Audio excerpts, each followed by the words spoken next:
This episode is sponsored by Lloyd's Register, a trusted partner in the evolving energy landscape, and EIC Global Platinum Partner. As the world works towards net zero, traditional fuels like oil and gas will remain essential in meeting global energy demands. Lloyd's Register supports operators across the energy spectrum, helping integrate renewables, hydrogen, nuclear, and carbon capture to existing systems. Their deep expertise ensures safe, efficient, and sustainable solutions across the full energy value chain. Backed by the Lloyd's Register Foundation, they provide independent guidance to help businesses make confident, future-ready decisions. Learn more at lr.org/energies or connect with the Lloyd's Register team in person at an upcoming EIC event. Hello and welcome to the EIC Clearly podcast. EIC Clearly? See what I did there? This is the podcast that brings you in-depth discussions with energy, policy and thought leaders on the most critical issues, trends and innovations shaping the global energy supply chain. Hi everybody, it's Stuart Broadley here from the EIC, and I need to make a new extra introduction to this podcast, which is a conversation with Geoff Dickinson, who is CEO of DMG Events. So DMG Events is the proud organizer of the world's biggest energy show, ADIPEC, in Abu Dhabi, coming up on the 2nd to the 5th of November 2026. So I need to talk about this podcast because obviously we actually recorded it just before the conflict in the Middle East, so the US-Israel war with Iran. And we've been holding it back to publish, waiting for the right time. Although the Strait of Hormuz remains closed, we feel it is time for you to hear the conversation, which celebrates the convening power of ADIPEC.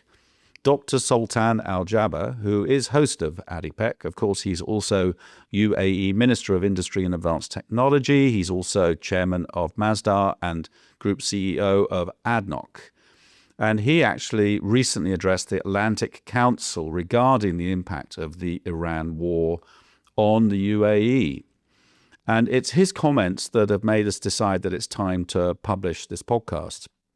Just as a summary, to paraphrase some of the things Dr. Sultan said, he talked about the massive civilian targeting, confirming that the UAE was the hardest hit country in the conflict, targeted by more than 3,000 missiles and drones.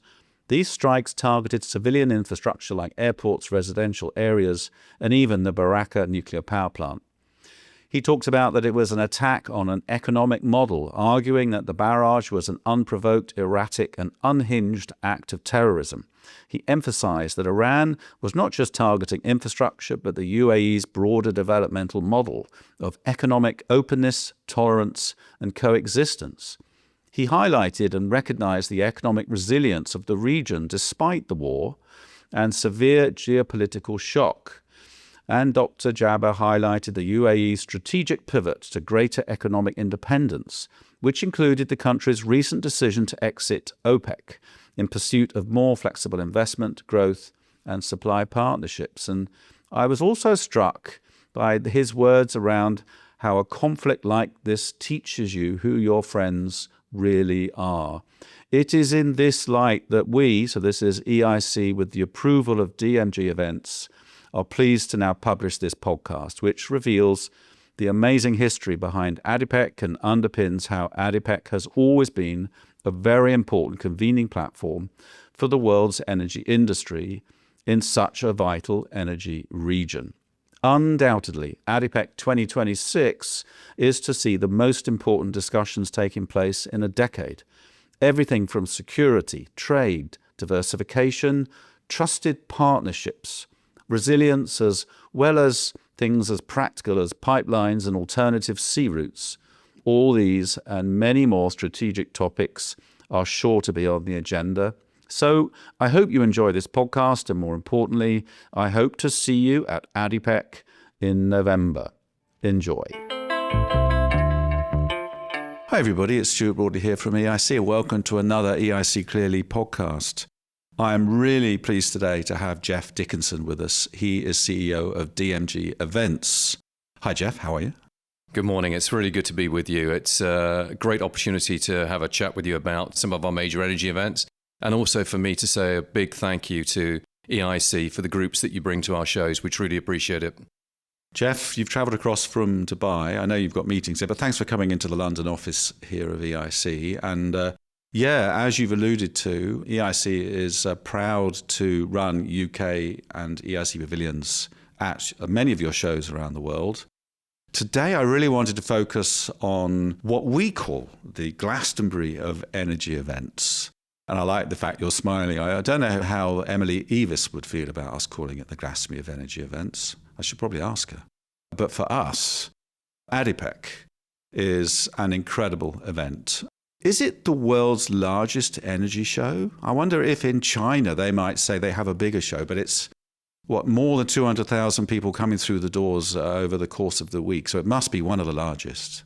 It is actually now the largest show. It's 239,000 visitors with 16,500 delegates going to 12 different conference sessions and 2,250 exhibitors. It was a dream some 15 years ago, and people thought we would never do it, but that through content and effort that we could drive ADIPEC towards becoming the world's largest energy event. And I'm really proud to say that today that's the case, and I'm really flattered and delighted that you call it the Glastonbury of energy events, because that's kind of how we like to think about it. Yeah, you should actually go to Glastonbury one year as well, Geoff. I'd recommend I really should. Yeah, it's then you probably redesign the whole of ADIPEC around what you learn at Glastonbury. No, but actually they're almost the same in many ways. And what I mean by that is they're both exhausting but amazing. The content is incredible, but they're hard to get into. They're quite expensive to get into.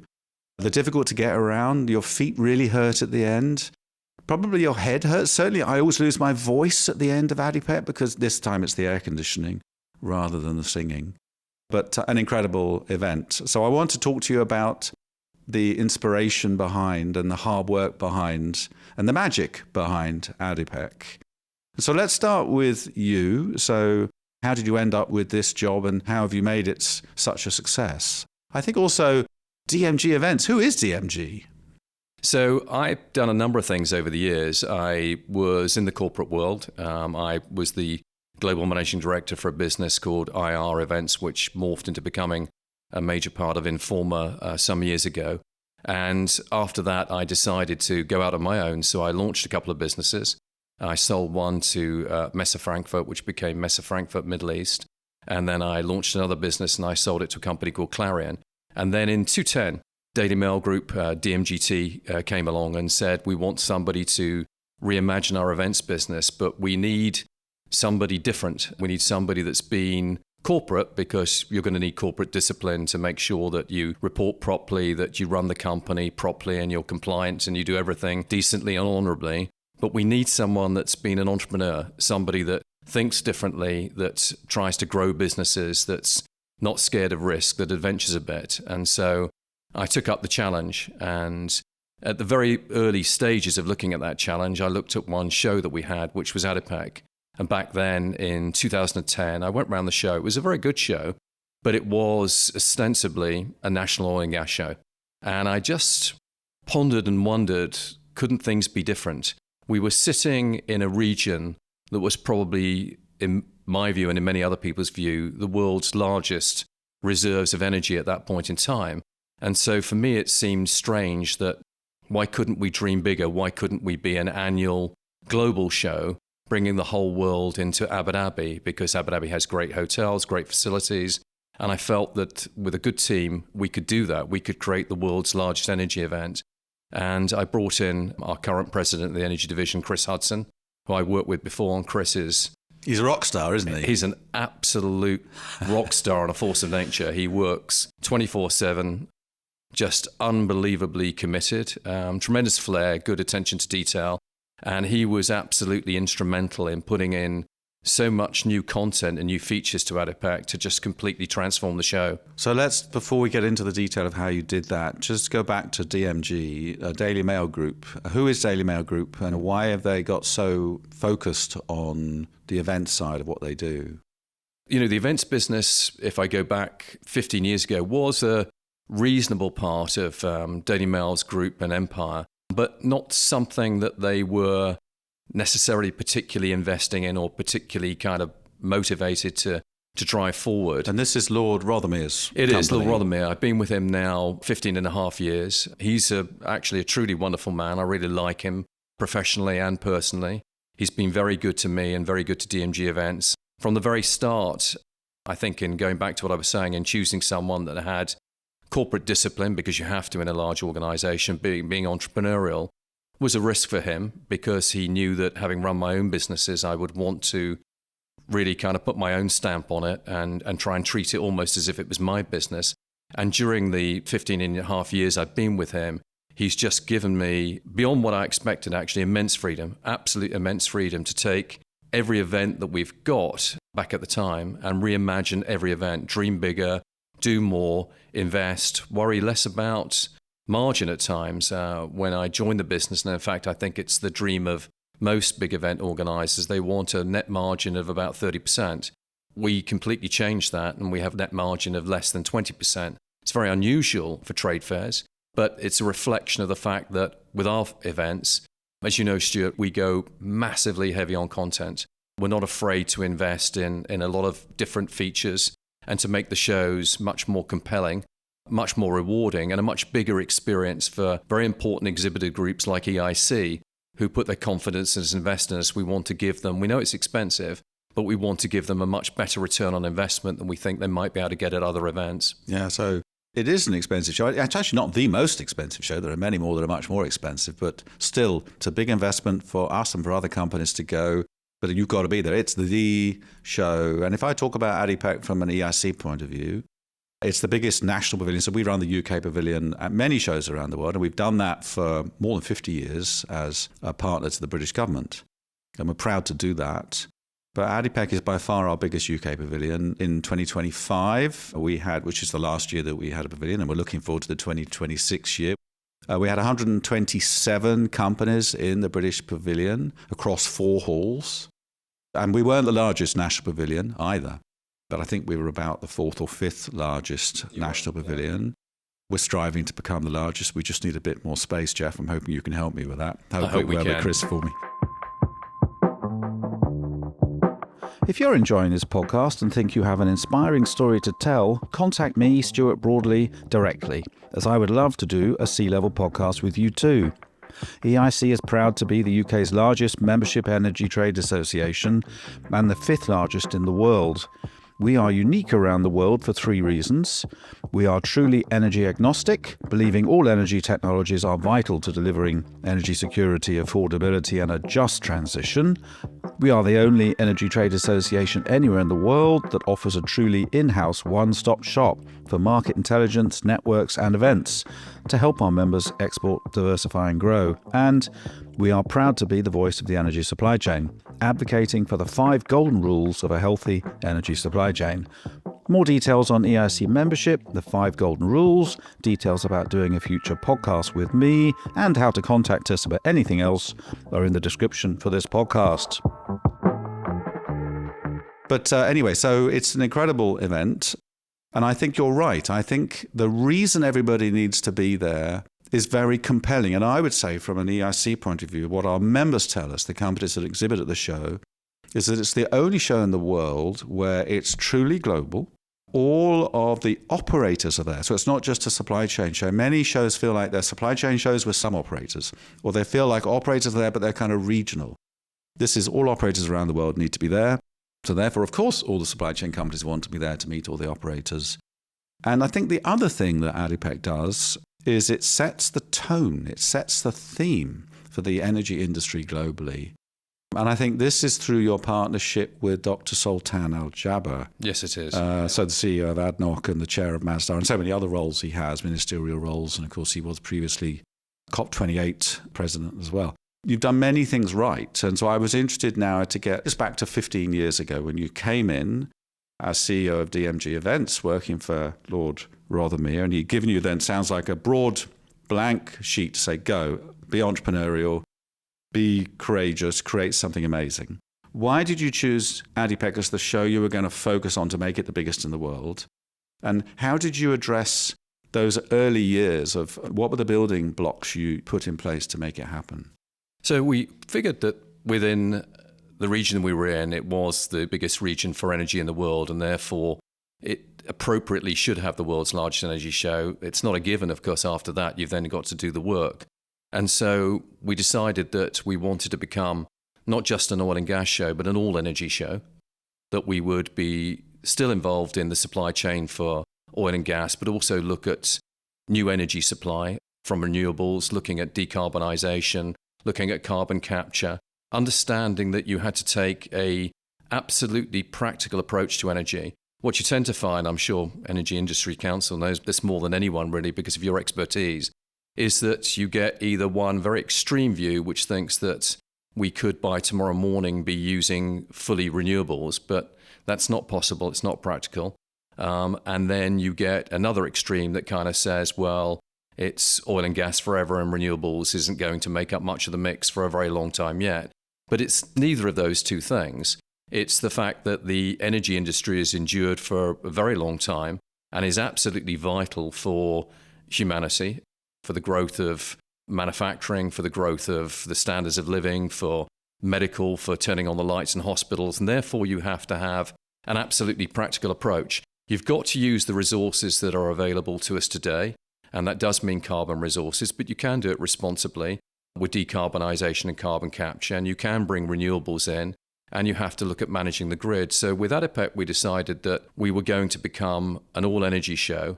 I think it has been a interesting 15-year journey, but I think it really got into kind of top gear when Dr. Sultan Al-Jaber came in, as you rightly say, Stuart. Dr. Sultan Al-Jaber is, I can't really say enough about him, is just an unbelievably smart man. He's very, very intelligent.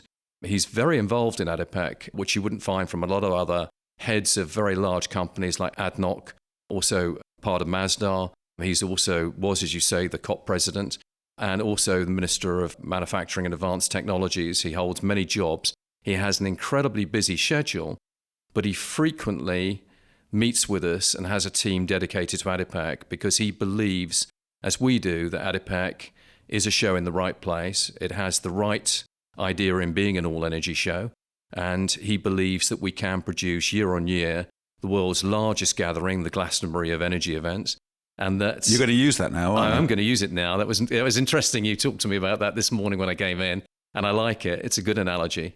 We want ADIPEC to be the event that you just wait for every year, that once it's over, there's anticipation for the next one, and a bit like Glastonbury, knowing that every year we do it, we'll do something new at it. We'll always keep it fresh. And I think Dr. Sultan is very big in that.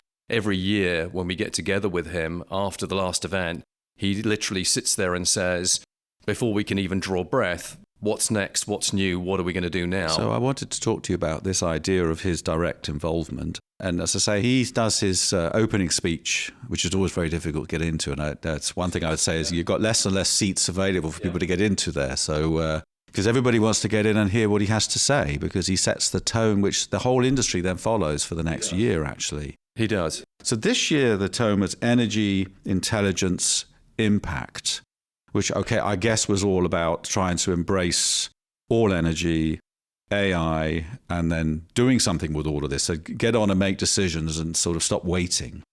I wanted to share a perspective of what I think the theme could be for 2026. And you're thinking, where's Stuart going with this?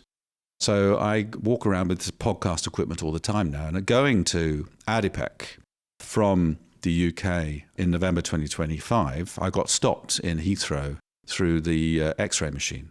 And there was a young lady who opened up my bag and said, what is all this? And I said, it's podcast equipment. And she said, oh, how nice. You do YouTube?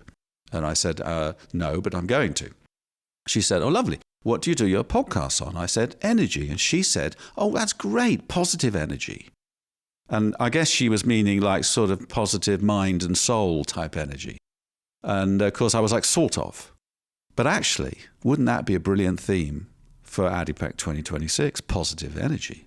So I give this to you as another free gift, Geoff. Thank you, Stuart. So you didn't know you were going to get all these free gifts today, did you? I didn't know that. No, you're actually. It's been actually very inspiring, as I thought it would be, getting together with you today.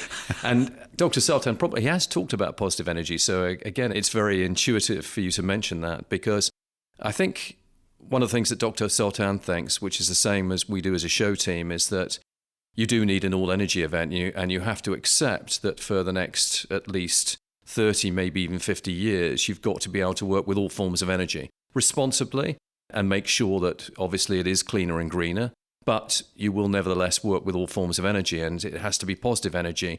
And all the industries have to work together, collaborate together, and imagine a better future. And one of the most important things for many countries is energy security, because they must be able to provide energy for the benefit and the future of their people, and also for the growth of their businesses and manufacturing to drive their economies. Energy is absolutely vital for the development of humanity. It has been from the dawn of time, from people sitting around campfires in Africa, from the dawn of humanity. There are still 2 billion people on the planet. That's their only fuel source today is biomass. Yeah, that's right. And so energy poverty is a terrible thing and it has to be eradicated. And I think that's part also of what we have to look at with ADIPEC. And that's why we do bring in countries from all over the world. We bring in a lot of countries where energy is every day a constant battle of bringing in new energy supplies into the supply chain to drive their economies forward and provide better qualities of life for the people. And so that's an important aspect of ADIPEC. And as you say, that's an aspect of positive energy. What can energy do to change and improve human beings' lives? And as you say, with Dr. Sultan, one thing he looked at this year, apart from his theme of all energy, where he's completely right, is also looking at energy and AI. Because as we look at the developments that are going on with AI, the requirements for power, as you'll know, with the energy industry, are absolutely extraordinary. Some of the facilities they're producing for AI will need the same power as you provide to some small countries. Yeah, so AI companies are having to be energy companies. They are. There is a real kind of convergence now with energy companies and AI companies, and there's a lot of collaborations going on, as you know, as well, in terms of building facilities around the world. And there's a race going on as well, as you know, between different parts of the world of who's going to lead in AI. Will there be a hyperscaler hall in 2026? You'll have then Google and Meta and NVIDIA with their huge stands. I've just given you another idea. This would be brilliant as well, wouldn't it? The hyperscaler hall. It's true. You know, as you've seen, right? Can have EIC have part of that hyperscaler hall, I'm please? sure. We introduced, as you know, again through the influence and guidance of Dr. Sultan, the AI hall, and already a lot of the major organizations involved in technology and AI are taking part in that. But not the hyperscalers yet. Not the hyperscalers yet, but they will come. We tend to just make a call to Chris after this. Exactly. We tend to have a kind of a, I think we talked about this earlier before we started the podcast, we have a sort of a, it's not necessarily a good strategy in terms of the way I describe it, but it's a sort of a field of dreams strategy, which is sort of, if you build it, they will come. And we were talking earlier before we began the podcast about the Energy Club. The Energy Club was a huge investment going back nearly 15 years ago and lost us money when we started it. But we wanted to provide a club where CEOs, government ministers and C-level people, whilst they were at ADIPEC, have those very important serendipitous conversations where they might find joint ventures, business deals, new futures, imagine new ways of doing things by having those conversations away from the exhibition, the conference floor, to make sure that ADIPEC served another need for them. And in that kind of vein of being a field of dreams, when we did it, we didn't know whether we could ever really monetize it, but we knew that it was the right thing to do. And I think, again, we're doing the AI area in ADIPEC. At the moment, it costs us a lot more, you probably see in the way that we design and build it, than we get back in revenue. And it doesn't, at this point in time, necessarily bring in the super majors. But we do work on that kind of, if you build it, they will come principle. And we know that if we invest and we work very hard at something, in the end, you will win. And I think you're right. I think that will become a major part of the show. Yeah, look forward to that. So let's just go back again 15 years ago. So 15 years ago, if I understand it right, so DMG basically, what, did you buy the rights to the show? Or because previously it was an SPE technical conference, right? So how did that initial move into ADIPEC happen? So ADIPEC was launched, I think, nearly about 40 years ago now by ADNOC, along with the support of SPE.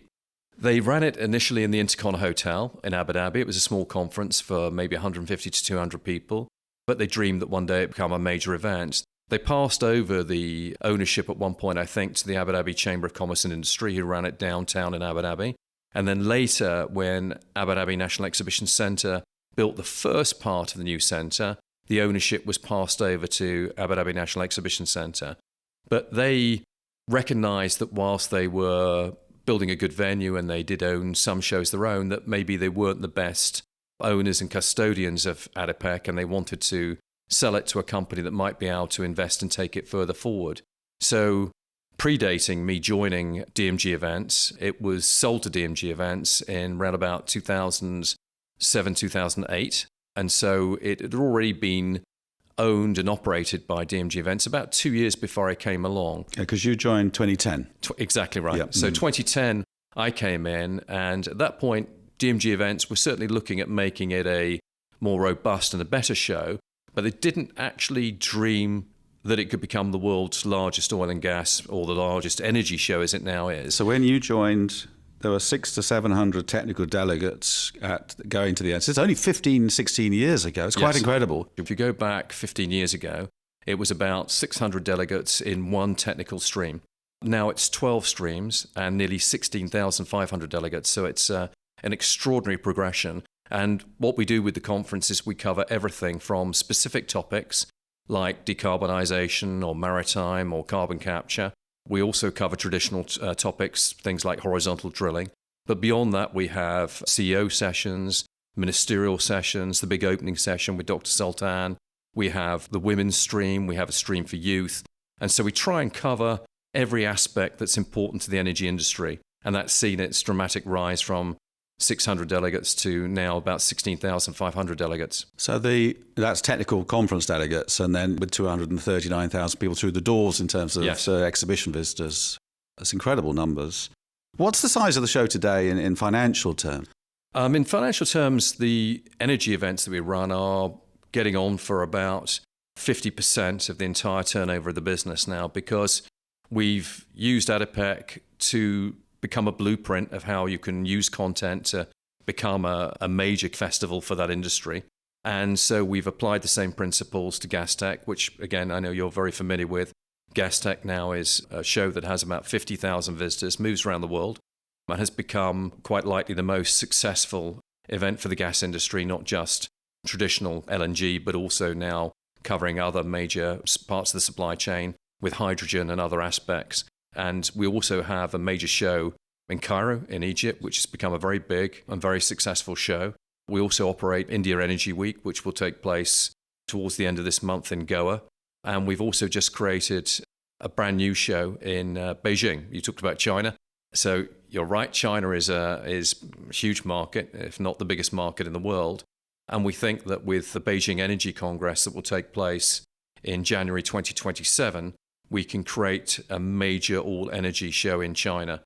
We think that will become a huge success, and that's a work in progress right now. But ADIPEC today is by far your biggest show, isn't it? It's certainly our biggest show, and therefore it must be your biggest show, because we're all major ones in the world.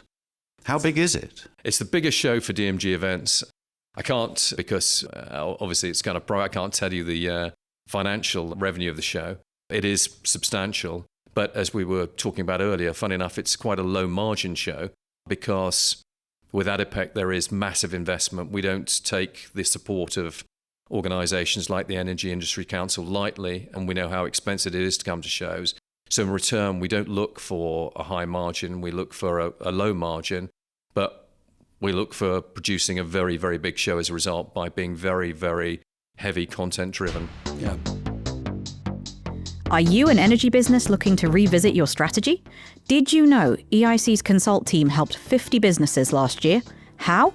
We helped them with their strategic investment decisions using EIC's award-winning market intelligence and data to provide them with tailored, pragmatic BD strategies, presentations, and reports. It works. Our data and insights have helped customers to confirm their decisions to export, diversify, and grow. Contact us now to learn more about EIC Consult and begin your own journey to smarter decisions. Details in the description below. So let's talk about then lessons that you've learned about how to build an incredible show. Does it start with a clear vision? Or does it start with hiring amazing people? Is it brilliant collaborations? I mean, what have you learned about how do you build a brilliant show? It's a bit of everything, actually. I think it's a little bit of dreaming, saying, Do we think we can do it? Do we think it's possible? And then trying to imagine what the steps are that we might need to do to make that dream come true. What content do we need to put in to do it? Then absolutely, as you say, right, you have to have the people. If you don't have the people, if you don't have Chris Hudson, people like Thomas Loeffler, who's the senior vice president of the show. In marketing, we have a lady called Celine Fennett, who, again, is extraordinary. The marketing program, as you've probably seen, is just about everything. We have global television stations broadcasting live from ADIPEC. It's very expensive to do that. Yeah, because you've built your own media presence at the show rather than abandon the idea of using third-party media companies to promote the event. You've now got what you call it Energy Connect. You know, a lot of people draw conclusions about what their customers want without actually talking to the customers, which is always a tragic mistake. And so there was this thing going on in the exhibition industry, you probably heard about it, and it dates back about probably 10 years ago, that people would like constant connection 24/7 with the show. It's actually mythical because you don't want 24 connection with Glastonbury, right? If it was something that was being pushed at you every single day, you'd be bored of it. It wouldn't be that fantastic moment in time where you go and it's just that event that you look forward to. So what we did instead is we said that we have to make sure the ADIPEC website is good and that it's interesting and that it provides the information people want, but you can't talk about ADIPEC 24/7. And so what we created was Energy Connects, because what we feel is that around all of our energy shows, there should be a broader based platform that gives you information when it's needed and when it's relevant about those shows, but also gives you information about the energy sector all year round. And it isn't just pushing one thing at you. And Energy Connects, as a result, has been very successful for us. And now we have hundreds of thousands of people going on the site every week. As I try and think about this idea of lessons, you built incredible collaboration. And I would say most central to that was with ADNOC and with Dr. Sultan. That's not always easy to do because you need the other party to see the same vision as you do. What have you learned about how to create these kind of mutual collaborations, aligned objectives with the same level of ambition? How do you do that? With Dr. Sultan, we're very lucky, actually, because he kind of came at us. You know, as we were saying to ourselves, we thought ADIPEC could be bigger and better. He had independently reached the same conclusion.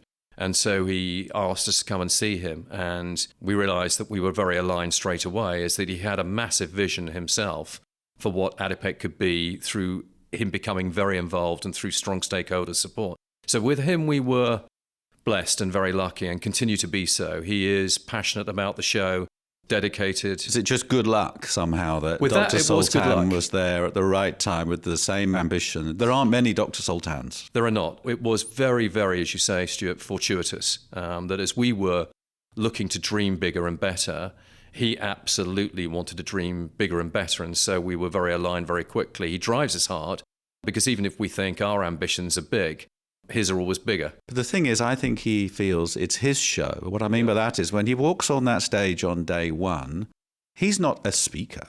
He's the host. Yes, he is. He's the exemplar. He's the motivator, the grand global motivator. He's saying this is what you need to focus on for the next year. And listen to me and you will do better. Absolutely right. In what he says to us, we sometimes are very scared because we dream big, but he dreams really big. And he is an extraordinary driving force with ADIPEC. And he does tend to work as if it is his, if it is part of what he does. He is extraordinarily passionate about the event.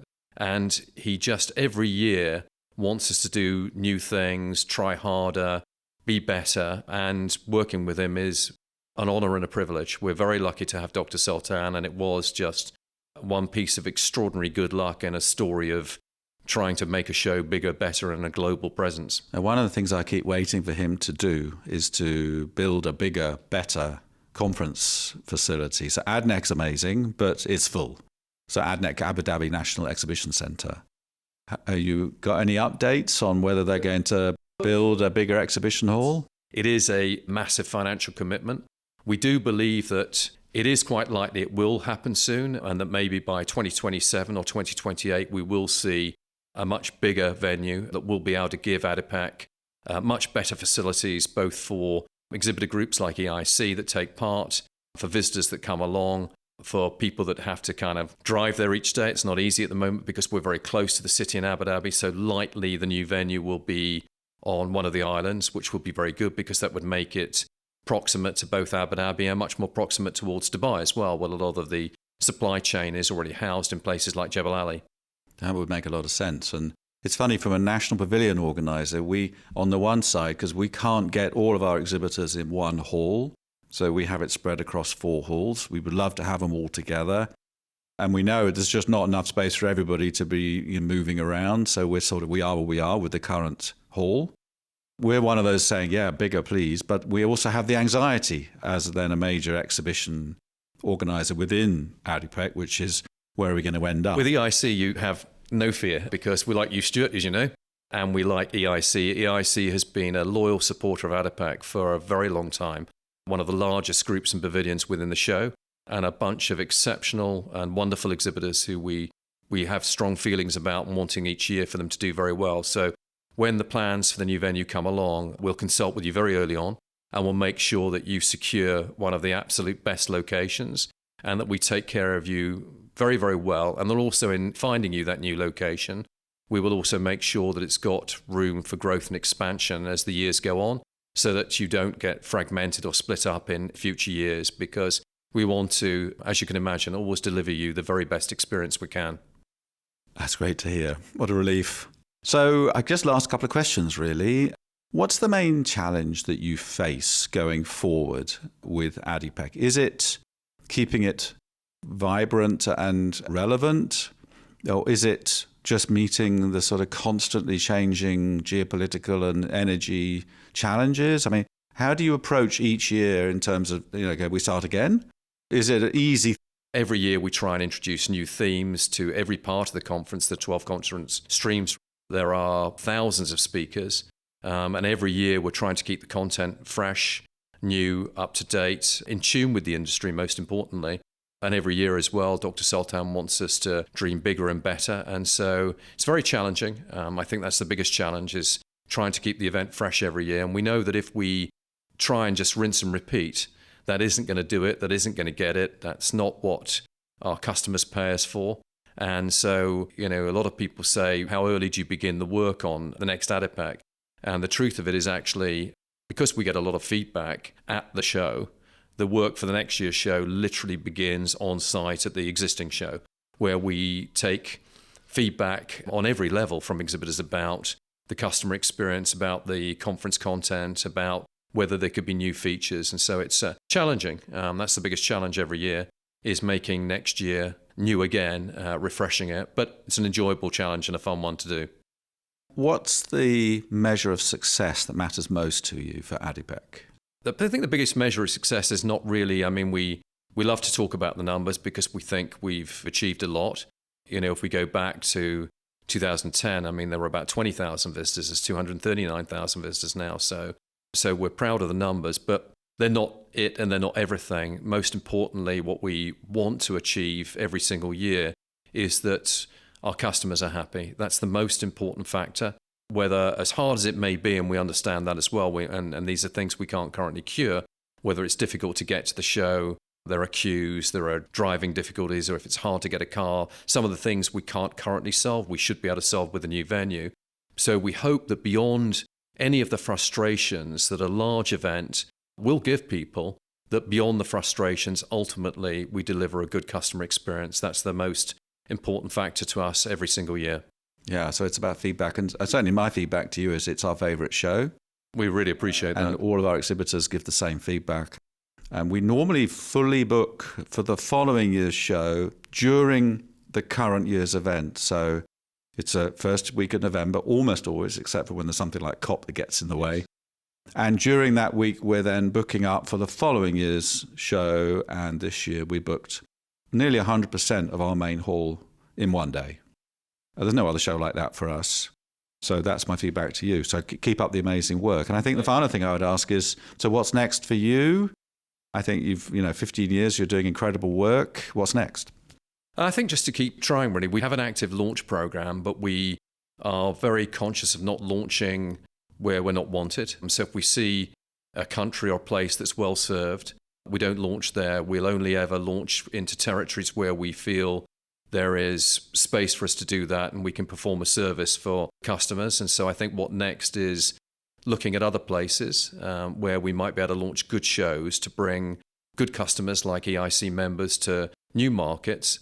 I know you take part in a lot of our shows at the moment, and we hope that if you have a waiting list currently for ADIPEC, maybe we can accommodate you at some of the other events, whether that's NOG in Nigeria, which is proving to be a very good show. Nigerian economy is developing very fast, or whether it's our show in Cairo, Egypt, or whether we can bring some of your customers to our new show in Beijing, the Beijing Energy Congress, and we can look to give you a good experience. So for us, it's kind of looking at what events can we do that are new, that serve a need and serve our customers well, and what can we do with an existing event year on year to always try and make them better. I think that's the challenge. Amazing. Geoff, thank you so much. I honestly think I've learned so much from you about how to create a brilliant team with brilliant collaboration and a clear vision, and then ultimately release everybody to do what they're brilliant at. If I think about this positive energy idea, I think you give that off as well, about this kind of determination and positivity around taking the vision forward, always getting better. And I like what you've talked about, which is it's not really so much about the money. It's not about the margin. It's about the experience. And it's about always improving every year. In the end, ADIPEC is the best way of saying that is working, your model works. So thank you so much for your time today.